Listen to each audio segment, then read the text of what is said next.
Welcome to Trillions. I'm Joel Weber. And I'm Eric Balchunas. Eric, there's a category that we haven't really spent that much time talking about on Trillions, which is kind of incredible, but that's alternatives. And why is that significant right now? Yeah, because the 60 and the 40, the equities and bonds that most people have as a portfolio, is not really working like people thought this year. The 40, which is the bonds, isn't really hedging the 60. Normally that happens, and that's good, and that's why you use bonds. But this year they're both down. And to me, that has opened the door to alternatives, which is literally what the name is. And I define alternatives as investment strategies that have non-correlated return streams to stocks and bonds. So like they might have zero correlation or just a very small correlation, and therefore they can sometimes go up or go down less than the 60 and the 40, and they typically are lower vol. And in that category exists a lot of hedge fund strategies. So contrary to popular belief, not all hedge funds are trying to crush the market. A lot are trying to deliver something that might be have a higher Sharpe ratio, which means a decent return stream, but at lower vol and with non-correlated returns. So that category has grown a ton this year. It's still small at $5.1 billion, but the percentage growth is big. And it's been waiting maybe 15 years for this moment because stocks and bonds have just gone up easily, and it hasn't really been like something people search for because why bother if your 60 and 40 is doing fine? There's a whole different ballgame now, and so I think alternatives are having somewhat of a moment. So we're going to talk about hedge fund strategies in an ETF wrapper this time. Joining us is going to be Andrew Beer of Dynamic Beta, Bob Elliott of Unlimited, and Katherine Burton, hedge fund reporter with Bloomberg News. This time on Trillions, hedge funds. Andrew, Bob, Kathy, welcome to Trillions. Thanks. Thank you so much. Thanks for having us. Okay, Andrew, I want to start with you. Why hedge fund strategy in an ETF wrapper? Why do this at all? So Eric mentioned this idea that we've been waiting 15 years for this moment. I've actually been working 15 years for this moment. So yes, you have. I've been doing this an incredibly long time. We knew that this breakdown of stocks and bonds would come at some point. What we were living through in the 2010s was very, very unusual. And, about 7 or 8 years ago, we started to focus on the strategy that we thought actually had the most diversification bang for the buck if you're starting with a 60-40 portfolio. And it's a strategy called managed futures. And the easiest way to describe managed futures is it's like flood insurance where you get paid to wait. That's all you need to know about it from a portfolio perspective. And so we saw it as one of these areas where, previously it had done really, really well during the dot-com crisis. It had done really, really well during the great financial crisis. And the big question was, would it do well in another big crisis like that? And now the strategy is up overall around 30% this year. And we've been very, very fortunate to manage an ETF that's in that area. Drill down. What is it? What's in the portfolio? If I pull up the holding screen, what am I going to see? And it's active. So what are you doing every day? And by the way, the ticker DBMF, right? Yes, sir. So what these strategies do is basically there are a bunch of hedge funds that are looking for trying to determine whether an asset is going to go up or down. If oil's been going up, is it going to keep going up? If rates have been going up, are they going to keep going up? If equities are going down, are they going to keep going down? And so the way that they express this is through financial derivatives called futures contracts, because these are very, very efficient ways to bet on things going up or down. And so what we do in DBMF is we basically try to piggyback off of the core trades that these largest hedge funds are doing. So when they're betting that oil is going up, we simply express it the same way through a futures contract. If they're betting rates are going to keep going up, we do the same thing, but also through things like Treasury futures. So when you look at DBMF, what you basically see is a big pile of cash and cash-like instruments, and then a handful of derivative contracts through which we express those views. Okay, Bob, what are you doing that's different? And you came from Bridgewater, right? So I'm curious, that's a world's biggest hedge fund. Like, what did you pick up there, and what are you doing with your ticker HFND? Well, I spent the first 20 years of my career basically in 2 and 20 institutions like Bridgewater. 2 and 20 for those not in the know. 2 and 20 being the typical fee structure of a hedge fund. So 2% management fee, 2% of AUM management fee, 20% of performance. And what I saw over time was that hedge funds and 2 and 20 managers generate great returns. They're very good at delivering alpha or sort of returns above standard index investing. But what they do is they end up charging so many fees that the investor who invests in those products is typically worse off. Plus, they're always in structures that are typically inaccessible to the everyday investor. And so that got me to thinking about whether there was a way to sort of bring a kind of low-cost indexing idea that obviously has totally changed stocks and bonds, but bring it to the hedge fund space. Now, the goal there being to track the gross of fees returns of the total hedge fund industry and all the different strategies that make up that. So it includes things like equity long short, fixed income arbitrage, global macro, managed futures, as Andrew has highlighted, and basically create an index replication that looks like the hedge fund industry in the same way you might buy an index, an index of the S&P 500 or an index that covers the global bond market. And so that's really what HFND is all about, is creating that index-like product for the hedge fund space. Okay, Kathy, you've been covering hedge funds for a really long time. This feels like an existential crisis almost. It's like these guys have hedge fund industry. It has this magic formula that only they know. They can charge a significant amount of money for, have institutional clients with gigantic pools of money that they can draw upon. But, an ETF strategy, this opens the door like, I can invest like a hedge fund now, right? So how is this going over within the hedge fund community? Well, I think right now it's still a pretty small part, but it is a bit more of a threat, I would say, because although there's some funds that are doing very well this year, there are a lot that have not been able to take advantage of, to be short when the market drops. They've just done a pretty poor job overall. So I feel like it is a bit of a moment where we might see more people. And just give us the lay of the land of the hedge fund world right now. I don't look at it every day. Last I heard, it's about $3 trillion. Has that assets been going up or down? We talk about active mutual funds a lot on here, and they're seeing like $800 billion in outflows this year. How are hedge funds holding up through the whole sort of rise of passive? I mean, are they maintaining their niche? Are institutions still as in love with them? Are they maybe forcing their fees down? Are they also getting some fee compression? What's the state of things over there? It really varies. I would say overall fees have come down, but for certain funds that have done well, the fees have actually gone up in some instances. Overall, the assets have more or less kind of stabilized at that $3 trillion level. Certainly a lot of strategies like long-short equity have lost assets both because of the market fall and people pulling money. But at the same time, some of the largest funds have made money this year, so that's helped bring assets up a little bit. So that's the stabilizing aspect of it. Both you guys are looking to democratize hedge funds in general. I get it. It's clear.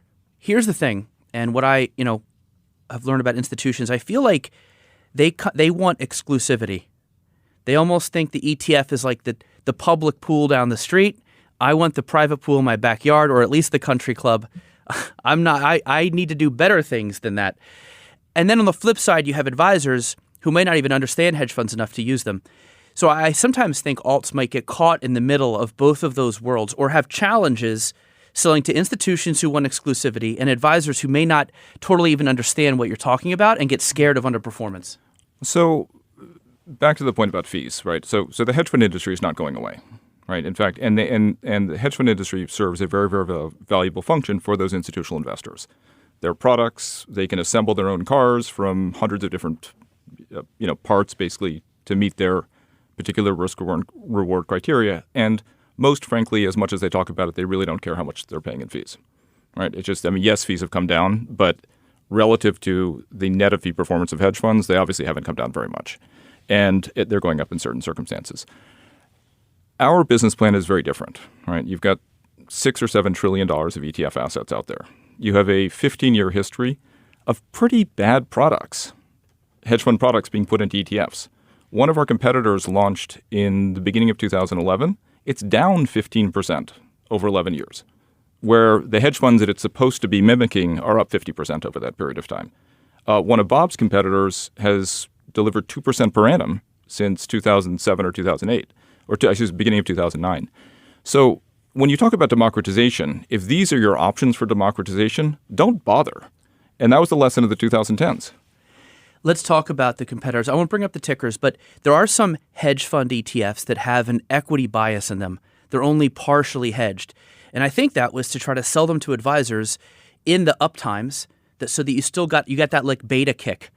But now beta's bad, and it's maybe making the actual hedge working less. Is that what you're talking about here, whereas yours are more all-in hedge? But it's also the complexity of it. Our mission is advisor education, right? And in fact, when we built the two ETFs that we run, the idea is that they are supposed to be incredibly simple and elegant building blocks for advisors who want to use them in their portfolio. They're supposed to understand how they work underneath the hood and what it is we're trying to achieve. And we have to build a better language around it because we have to be able to explain it in a way not where somebody gets off the phone understanding what we're talking about, but 3 weeks later, not having thought about it for 3 weeks, they've got to be able to sit down with their client who knows nothing about the space and be able to communicate the value proposition and why it's there. And so, our view has been that there have been a lot of hedge fund-like products that have been put into ETF wrappers that never should have been there. Some of them are designed to, as you say, they are almost in a no man's land between the really, really dynamic thematic type products that people buy and sell every day on a regular basis and the asset allocators who want something where they can say, I want this strategy and I want it in a predictable, simple, straightforward way that I can explain to my clients. I think one of the most interesting things when I talk to advisors is nearly every advisor I talk to is looking for alternatives. They appreciate and recognize the challenges that 60/40 has had, will have on a forward-looking basis. And so they need to have something that gives their clients something better, frankly, than they can do on their own to just invest in index investing. And the problem those advisors face is when they look at alternatives, they see structures that are very unpalatable. So they see traditional LP positions that are highly concentrated. They see those positions that are very tax inefficient, or those structures are very tax inefficient. And they say to themselves, this is a hard way. It is hard to get access to alternative investment products. And so I think what they're looking for, the problem is clear in terms of the need for alternatives and the desire for a simplified tax efficient structure that the ETF provides. And so they're looking for institutional quality, world-class investors coming to the ETF market offering those sorts of products. And I think, Andrew and I both have that sort of pedigree and experience that we know how institutional quality hedge fund strategies work and can put those into the package that is much more accessible to investors and advisors.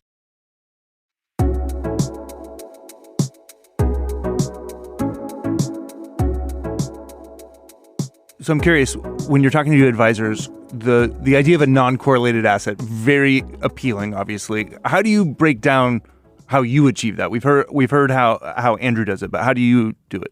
Well, what we do is we use machine learning techniques to basically look over the shoulder of the asset managers. There's a lot of information that you can see in what managers are doing from their pattern of returns, and that's reported regularly. 13Fs, basically, right? No, not 13Fs. 13Fs have some issues because they only give you a very small slice, a small picture into what they're doing. If you're a sophisticated hedge fund, you're doing a lot more than what's in that 13F report. And so instead what we do is we look at the pattern of returns.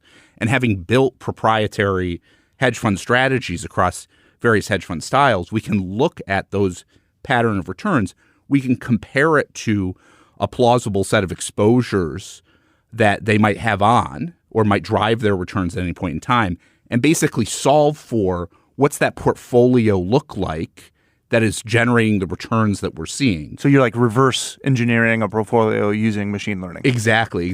And one of the things that's very important is you can obviously solve for any particular point in time with a regression that will give you answers that who knows exactly whether it's right or wrong. What we do with, frankly, machine learning techniques that didn't exist 10 or 15 years ago, what we're able to do is solve for the path of positions that a hedge fund manager might have on through time, which then helps us understand more effectively what positions they have on now. And that's what we use to inform what we put on in terms of the assets backing the ETF. So it's really what we're trying to do is sort of infer the wisdom of the whole hedge fund community. Are they long growth stocks or short growth stocks? Are they long bonds or are they short bonds? We're trying to infer that from the aggregate hedge fund community and then put that together in something that's simple and easy to access for the everyday investor. How do you decide who's in and out of that index? We look at everybody. One of the great lessons I think many institutional investors have learned, particularly the most sophisticated, is that it's very hard to predict exactly which manager is likely to be successful and which one isn't. The most successful and sophisticated sovereign wealth funds and other institutional managers, what they do is they build a diversified portfolio of hedge funds, of 30 or 50 hedge funds that are world-class in nature. And they basically say, we don't know exactly which one's going to perform well or poorly at any particular point in time, but I put together 30 or 50 hedge funds together, and that's going to create a nice diversified portfolio that over time is going to go up and to the right. It's going to generate pretty good returns. And so that's really, we're sort of drawing on that expertise and saying, instead of looking at just one strategy or one manager, build a aggregated portfolio, a diversified portfolio, which is likely over time to be more consistent than just focusing on one manager or one strategy. Do you ever hedge over that in any way? What we're doing with HFND, we don't apply any of our own proprietary views or other strategies on top of it. What we're trying to do is match the hedge fund index gross of fees, to be clear, which is an important consideration because when you look at hedge fund returns gross of fees, they're pretty good. You have returns that are better than stocks, a bit better than stocks, and volatility that's about half what you'd see holding stock index returns. So that's a pretty good return stream that most investors and advisors would want in their portfolio. It's just typically they're too expensive to access, or the fees are too high, or you can't access the best ones because they won't take your money. And so that's what we're trying to do is really create that democratization of that diversified, low cost index fund concept just for the hedge fund space. So what's the best way to use your product, Andrew? Because I have to guess, looking back at 10 years, it must have been frustrating. Everything everywhere was going up. And yet you had to kind of like wait for a moment, and that moment may have arrived now. And so you're selling picks on the way to a gold rush all of a sudden. But I'm curious, like, now that this is happening, how are you telling investors to think about using the product now and going forward? So, to stick with my flood insurance analogy, flood, not gold rushes. So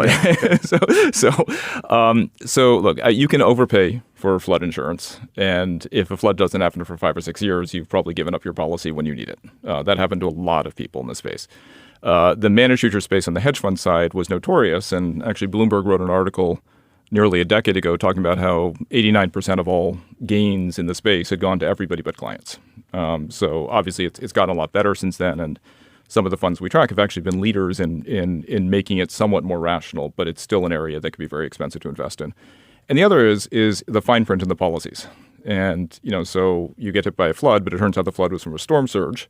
So there are plenty of funds this year, including some very popular funds, that have actually gone down in a year where everybody else has gone up. And so, this is an area, if you poll institutional investors and you say, where do I get the most diversification bang for the buck? Managed futures is always at the top of the list. Going back to your point, zero correlation over time. And it's hit the trifecta of gains during the dot-com crisis, the GFC, and this year. The problem is it's been very, very difficult for people to access, and we're trying to make it simple and easy, not for the institutional investors who can do it, and they've done it successfully, but rather for the trillions of dollars of ETF-based model portfolios that have never had an access point to get into this space. So, Joel, I have kind of trolled Andrew a little bit on Twitter by calling his fund the arc of the Fed hiking era. Because, Cathie Wood is obviously legendary. Do you get a commission for that? It sounds pretty good. Well, if you're on Twitter, not everybody's a Cathie fan. I mean, I'd say almost the majority, especially the professionals. She really gets under their skin. And so obviously she's down 70% in the past year or two, not having a good time, although the investors are pretty loyal. But the reason I say that is because if you look at ARCs, Flowchart, and DBMFs, they sort of hung in oblivion for a while, and then bam, the outperformance started. The people came. You had the shiny object moment up 32% this year, which is phenomenal because the market's down, 20% or something like that? So that's a 50 percentage point above it. $1 billion in assets, or $1.1 billion. That doesn't seem like a lot, but relative to alts, that's 20% market share of the category. I don't think I've ever seen a fund go from nothing to 20% market share in a year. So in a way, even though you're a smaller scale, it is an archetype phenomenon in that category. And the question I would have for you is, now that you've got all this love and people, kind of going to that shininess, let's say the Fed pivots, or they just say we're done hiking, and that kind of turns on that whole ARK trade again. Do you prepare them for maybe the fact that it won't be up 32% every year? I mean, how's that going? And is that like a fear of yours that what goes up comes down? I mean, I don't know. I'm just curious where your head's at on that. Well, there are a couple of differences to ARK. One is I'm not going to tell people that we're going to make 30 or 40% a year. Okay, let's get that very straight. The other difference, though, or actually an interesting similarity, is and you and I have exchanged thoughts on this, is that part of the reason ARK started out as a stock picking story. And then over time, people realized it really wasn't as much a stock-picking story as access to a particular strategy, a thematic strategy that people didn't have access to otherwise. And, as I've also said, I'm a huge respect for the decision that Kathy Wood made to launch those ETFs when she did, although I have also been critical of maybe some of the things she said publicly. But that's what DBMF is, right? DBMF is supposed to be, if instead of thematic play, it's the strategy play. And now what you're going to have in the beginning of 2023, the narrative is going to be, it's not stocks, bonds, and real estate. That didn't work. It's probably not going to be stocks, bonds, and private equity. That didn't work. It's going to be stocks, bonds, and managed futures. Because if you need three legs of the stool, those are the three best legs to have over time. Our play is not to displace hedge funds. In fact, I encourage everybody that I know who runs one of these strategies to set them up in ETFs and to broaden, because I think ETF allocators should have more opportunities and more options to invest in. But we're supposed to be the easy allocation.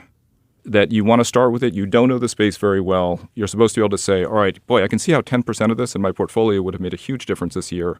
And yes, if the world comes back tomorrow, the other 90% is going to do great. But on the other hand, if, as a lot of hedge funds think today, that this could go on for a number of years as we try to renormalize, this could be a very, very valuable part, and we're supposed to be the easy way to get access. Also, a similar between you and Kathy is you both go where Vanguard doesn't. Kathy's active share to, say, the S&P 500 is 98%, meaning only 2% overlap. You're going to have no overlap with Vanguard. I call them VFZs, Vanguard Free Zones. And because just talk to an active manager who's Freeport, no taxes, duty free, yeah. Yeah, you can party there a little bit. Yeah, it's still fun. So I do think if you're serving up something that you can't get, that hasn't been Vanguarded yet, you're also in a good spot as an active manager or a product provider, because the Vanguard really kills the 60-40. I mean, they're pushing so many people to get cheaper or even out of business. But this is something where you can come in here, have some creativity. Other firms like Simplify have done option overlays. So you could talk a little bit about this sort of changing dynamic of active and the fact that active might have more of a home over here in the future versus sort of the traditional, let me get mostly like the S&P and try to pick a few stocks to outperform it by 2% that year. Yeah, I think a lot of investors and allocators have looked at ETFs as basically being the low-cost index solution, and they've delivered in spades along that dimension. And innovators like Vanguard, as well as a variety of different producers, have created a vast set of products that are available that are sort of the picks and shovels that you might have or want to build a portfolio. But I think we're entering the next generation, or I'd say sort of the third generation. We sort of had the index ETF generation. Then we had maybe the style or the thematic ETF generation, which I think we're sort of closing the book on more and more today. And now we're going to see sophisticated asset strategies in the package of an ETF. That's really where we're going in terms of the ETF space. And the reason why that is that the ETF is the best structure for the investor. Hands down, whether it's taxes, liquidity, transparency, it is the best structure. And so what we're going to see is that sophisticated asset managers are going to use that structure when they can to basically create a product which is much more investor friendly than products like traditional LP positions, which, I mean, every advisor we talk to just it hates an LP structure. Everyone hates an LP structure. The paperwork, the taxes, all this stuff. It's terrible. When you can get that in the ETF structure, ETFs are not cheap anymore. They're ideal packages for sophisticated strategies. And so, I think if anything, I mean, Andrew was obviously on the very much the cutting edge of this years ago. I think we're starting to see what will be a lot of institutional quality folks coming into the ETF space, utilizing its efficiencies and offering a lot of differentiated products in the way that the Vanguards and the Wisdom Trees, et cetera, cannot. Are you seeing other ETF people trying to follow what you're doing at all? Yeah, for sure. I mean, I get it's interesting. When I started Unlimited, I had never issued an ETF. I didn't know much about the ETF space, as you know. I came from the traditional hedge fund space at Bridgewater, and I think the ETF community was very important. It was very helpful in sort of coming and letting me ask questions and have pick their brain about what's the best way to set these things up. And I came a long way in terms of understanding ETFs through that process over the course of the last year. And now I'm getting the calls from people who I knew in the 2 and 20 space, basically calling me up and saying, what about having an ETF for a sophisticated structure? Let's talk about that. What do you do? How do you structure it? And you're like, have you met HFND yet? Well, it's interesting. Goldman just announced last week they're coming up with a white label business, which is major because there are small white label issuers on the indie side. But Goldman doing it, and the reason they did it is they said they had institutional clients who were talking about converting their SMA or their hedge fund into an ETF. Now you can just convert it. You don't even need to launch a new one. So we could see a wave of existing funds convert. My guess is if a fund's really successful and still charging 2 and 20, they're not converting. But I do think some will look at this as an option because why? It'd be like if you're a band, and why wouldn't you offer your music digitally rather than just on CD and vinyl? It just makes sense. I'll tell you what we're seeing on our side, which is that we're, as you mentioned, we're 1.1 billion now, and with all of our competitors in the managed future space, we're maybe 1.7 billion, and Simplify and CTA has had great success as well. But how big should this space be? Right? There are trillions and trillions of dollars of ETF-based model portfolios that have zero exposure to the space. There's $400 billion, maybe $500 billion of hedge fund assets allocated to this strategy, and essentially zero in the ETF world. So I'm getting calls from people who are saying, we can see this going to a $50 billion space, a $100 billion space, a $200 billion space over the next decade. And that all of a sudden changes the calculus for them because it's cheaper. As we know in the ETF land, you're not going to make as much money. But if you do it right, you can have that massive scalability. So I agree with Bob. I think the world has changed in a way. I have very, very strong views on what products I think will succeed and not, which is a longer conversation. And again, is the money going to come from advisors and retail or institutions or both? It'll come from model portfolios. Okay. So it'll start with the independent RIAs where we've seen demand. Then it'll migrate to the top tier wealth management platforms. And then once it gets big and becomes established, then you'll start to see institutional allocators. Right. Institutional allocators pulling money. For those who don't know, a model would be like something an advisor can just buy and has the whole portfolio already made. That way the advisor can focus on getting new clients and like tax stuff. Exactly, yeah. Okay, Bob, since you're new to this space, I'm curious, is there anything relatively new to the ETF space, I guess I should clarify. Is there anything that the ETF can't do that you wish it could do? I think for what we're trying to do, the ETF's the perfect package and wrapper. There's natural limitations in terms of running strategies that are particularly high frequency or with a great deal of turnover, where the ETF wrapper isn't necessarily the best strategy that you can or the best structure that you could use. But I'll tell you, the vast majority of sophisticated asset strategies are ones that fit well into an ETF type structure, and frankly, would really benefit from that very positive investor friendly structure relative to the typical things that are out there. Andrew, how about you? Since you've been in the game for a bit, anything that you could add to your wish list of things in ETF could do? So the reason we do it the way that we do it, which is essentially copying the big trades cheaply with these very efficient liquid instruments, is because we don't run into those hurdles that you normally run into. Make no mistake, 95% of hedge fund strategy should never be put into an ETF. Right? I wrote probably the seminal paper thus in 2014 on the mutual fund space, that when you take a hedge fund strategy, you often kill it when you try to tie it up with those constraints. So I think our view is that the vehicle itself is extraordinarily valuable, in part because you've had this exponential geometric growth of the space, but you have to be very, very careful about what you put into ETFs, because those constraints are very, very real. And if you have a strategy that doesn't fit with it very well, you will lose what you wanted in the process. And I think the history of hedge fund products in the ETF has been, in general, it's been pretty abysmal.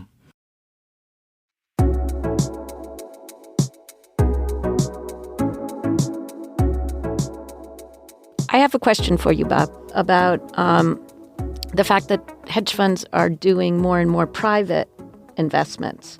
So how do you end up going around replicating those things, which you can't? Well, I think most of hedge fund businesses, or what have traditionally been hedge fund businesses, are looking to the private space to generate returns, most of the time through other vehicles or structures that are less sort of traditional hedge fund type structures and more private vehicles in a variety of different ways. And so a lot of what we're doing, we're really focused here with HFND on the traditional hedge fund space, the trading of liquid markets to generate alpha, where some of those private market elements are less relevant or less impactful to what's generating the returns. So, Bob, I have a long history with Bridgewater and writing about Bridgewater, because a couple interesting things. You talk about the ETF being such a great vehicle that I would sometimes use Bridgewater's 13F to sort of explain to people, you have the biggest hedge fund in the world. You guys must have had $4 or $5 billion in ETFs. Might have even been even more. I think it was a risk parity strategy or an all-weather fund you used ETFs for. And then I would say, and guess what? The EEM or whatever ticker they're in, my mom pays the same fee because it kills the share class system that the mutual fund world has, and I thought that's kind of cool. But then I was looking at your 13F. This might have been 10 years ago, and I saw you were in EEM. And IMG had come out like a few years before, and it was getting liquid. And IMG is like, 15 bips, and EEM was like 69. So I did the math, and I wrote this article for Bloomberg Opinion that said, if Bridgewater moved to EEM or IMG, they would save $72 million a year. I was like, they could even hire like one or two people. That was my little joke. Anyway, that's for the people in the back. So then you did, and I want to ask: was it my article? I was not involved in the selection of the ETFs while I was there. So, but let me tell you, we're reading everything you guys write, and there's no shame in grabbing great ideas from people who are outside and using that to make your product better. So I want just 5% of that, of the savings. That's all I ask. You're not going to get it. Let's bring it back to investors right now. What are you expecting your products to do and evolve over the course of the next few months as we continue to see, very chaotic moment in the markets? So as I've been telling people, so managed futures broadly, and again, what we do is going to be dependent upon what these incredibly smart hedge funds who are spending all day, with their computers trying to figure this stuff out. But we've been in crash protection mode all year. And it's been basically, if you had to put it into a sentence, these hedge funds were perfectly happy in a low inflation world, but they saw the breadcrumbs and they switched to a view that inflation was going to pick up. And that's played out through their portfolios. The thing about these strategies and what makes it very, very different from Cathie Wood is they change over time.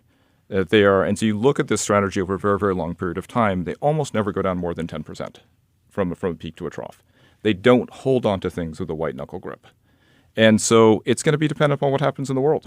When you talk about it as an active strategy, what makes the strategy valuable is that it will change what it does over time. And from an asset allocator's perspective, you have to be comfortable with that the index itself is not static exposure. The index itself is what these hedge funds are doing and how they're making money over time. And over the past 22 years, where we have good data on it, it's just simply the best diversifier for a 60-40 portfolio.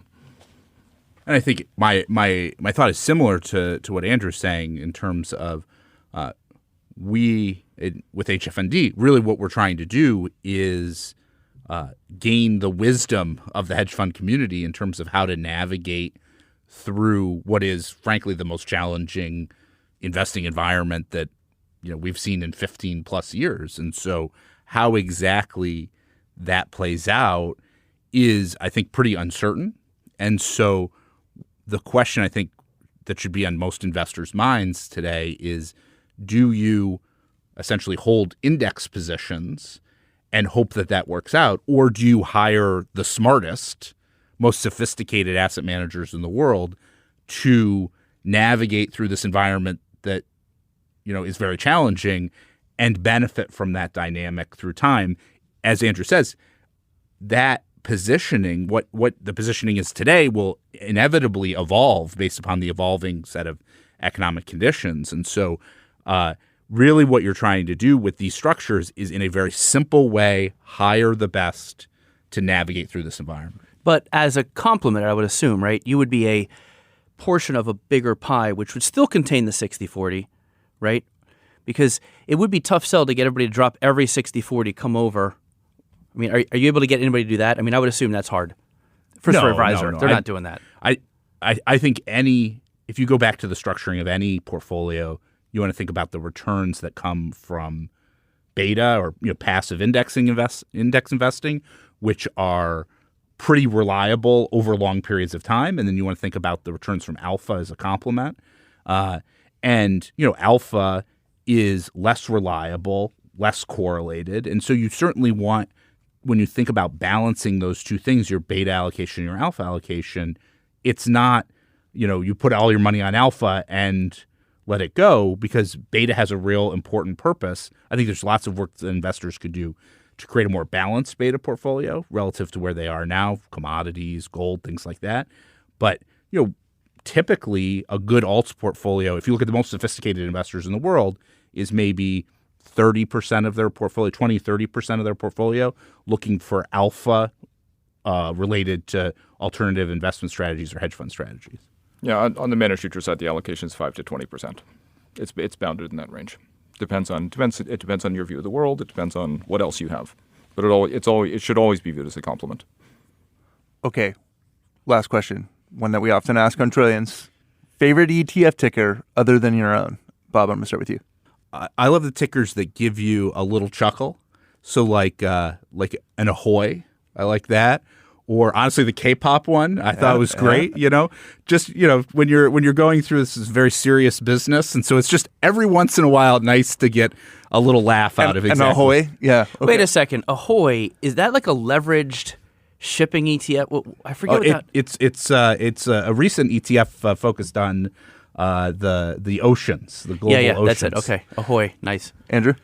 Without a question, Happy, HAPI, which is Dan Ariely and Harper Capital teamed up for that one. I'm a huge fan of Dan Ariely, the behavioral finance guru, and I love that one. I'll give you a second one as well, which is one of our competitors, which may be, but our competitor Simplify got CTA. And when I saw that come, I thought, oh, man. It's definitely easier than DBMF, which Joel is still trying to master. It was all my chicken scratch, but we got it now. So Simplify, Paul, you are welcome. Andrew, Bob, Kathy, thanks so much for joining us on Trillions. Thank you for having us. Thank you. Thank you so much. It's great being here.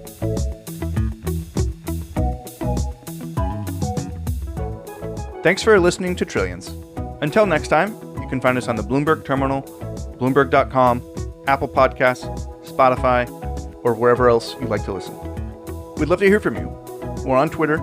I'm at Joel Weber Show. He's at Eric Balchunas. This episode of Trillions was produced by Magnus Hendrickson. Bye.